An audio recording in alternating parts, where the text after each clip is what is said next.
My name is Liana. I am 30 years old. I live with my husband, Mark, and our son. Our son's name is Leo. He is 4 years old. We live in a small apartment in a quiet street. The apartment has one bedroom, one small living room, and one kitchen. It is not big, but it is our home. We do not have many things, but we take care of each other. My husband, Mark, worked at a construction company. He worked hard every day. He carried heavy boxes. He fixed walls. He worked in the hot sun and in the cold rain. He did not earn much money, but his job was stable. His salary helped us pay the rent, the bills, and food for the week. We did not have extra money for new clothes or for trips or for fun things, but we were a simple family. We wanted peace, not luxury. Mark always told me that he wanted to give me and our son a better life one day. He wanted a better job. He wanted more money. He wanted to feel proud as a father and husband. I always told him he was already a good man. I told him he was enough. But inside, I also wished for a little more comfort. I wished for a nice dress. I wished for a small cake for my son's birthday. I wished for a little freedom from worry. One evening, Mark came home with a big smile. His eyes were bright and full of hope. He sat beside me and held my hands. He said, "My boss told me I will get a promotion next month." My heart jumped with joy. For the first time in a long time, I felt light. I felt free. I felt happy. I imagined our life with a bigger income. I imagined a small celebration for Leo. I imagined buying a new dress for myself. I imagined eating at a restaurant for the first time in years. Mark looked so happy that evening. He hugged Leo and lifted him in the air. He said, "Papa will have a better job soon." Leo laughed and clapped his hands. Everything felt warm and bright. But life changed very fast. 2 weeks later, Mark came home late. His face was serious. His eyes looked tired. He did not smile. He sat on the chair and did not say a word. I felt my heart beat faster. I asked, "What is wrong, Mark?" He did not look at me. He put his face in his hands. After a long moment, he said, "They let me go." I felt cold. For a second, I did not understand. I asked, "What do you mean?" Mark took a deep breath. He said, "The company is closing some offices. They said there is no work. They fired me." I felt like the floor moved under my feet. I looked at my husband. His eyes were wet. He tried not to cry, but I could see the pain inside him. I sat beside him and held his hand. I told him we would be fine.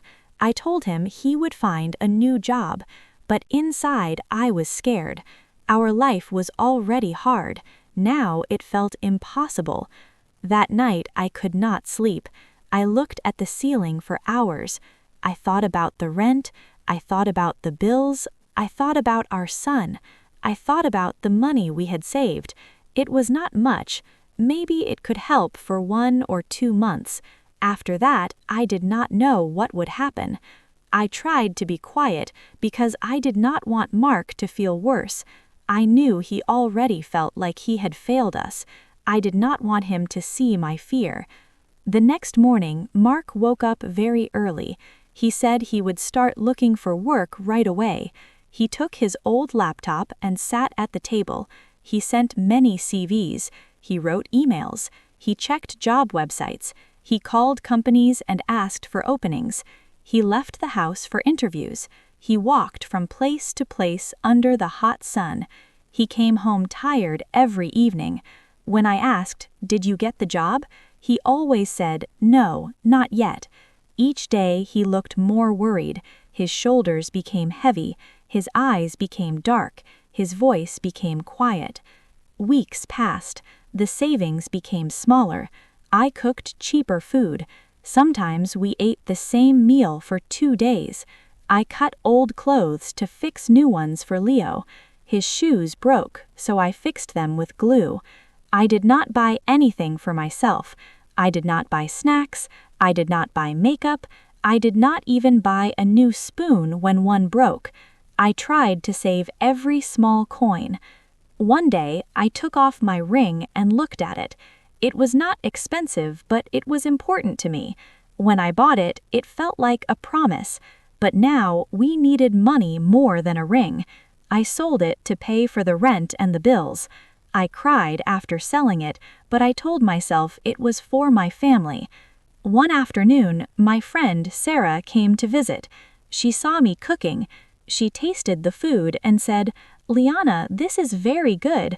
Why don't you try selling your food online?" I looked at her with surprise. I had never thought about selling food. I always cooked for my family. I never imagined cooking for other people. Sarah told me she had seen other women selling homemade meals online. She said it could bring a little money. That night, I told Mark about the idea. He looked upset. He said, "You do not need to work. You already do too much. I will find a job soon. Do not worry about money." I could see that he felt sad. Maybe he felt like he had failed. I touched his arm gently and said, "It's just until you find a job. It will help us a little." After a moment, he agreed. I took pictures of my food and posted them online. At first, nothing happened. Then one person ordered a meal, then another. Soon I had 2 or 3 orders a week. Then I had more. The money was small, but it paid for groceries. It helped us survive. But it also made my days very long. I cleaned the house, I washed dishes, I cooked for customers, I packed the meals and sent them out. When a customer liked the food, they ordered again. When a customer did not like it, they did not come back. I did my best to make good food. I wanted every meal to be tasty and clean. But I also felt tired. I did not have time to rest. I did not have time to think about myself. I did not have time to breathe. One afternoon, I stood in the kitchen and looked at my hands. They were dry from washing dishes. They were red from hot pans. They looked older than my age. I felt sad. I felt like I was losing a part of myself. But I told myself that this was for my family. I told myself that it would not be forever. I told myself that Mark would find work soon. That thought helped me stay strong. Mark tried many different jobs. One day he went to a small workshop. They needed a helper, but when he told them he had worked in construction, they said he was too experienced. Another day he went to a shop to ask about cleaning work. They told him they wanted a woman for the job. Another day, he went to a hotel to ask about night shifts. They told him they already had enough workers. Every time he came home, I saw how his hope slowly faded. One evening, we sat at the table after dinner. Mark was quiet. I was quiet too. The room felt heavy. I did not know what to say. Mark looked at me and said, "Do you think I am useless?" My heart broke when I heard that. I moved closer to him and held his hand. I said, "No, you are not useless. You are trying. We are a team." He looked down. He said, "A man should take care of his family, but you are working more than me." I told him, "I am doing this because I love you. You are my husband. We are fighting this together." He nodded softly, but I knew he still felt bad. I could see it in his eyes.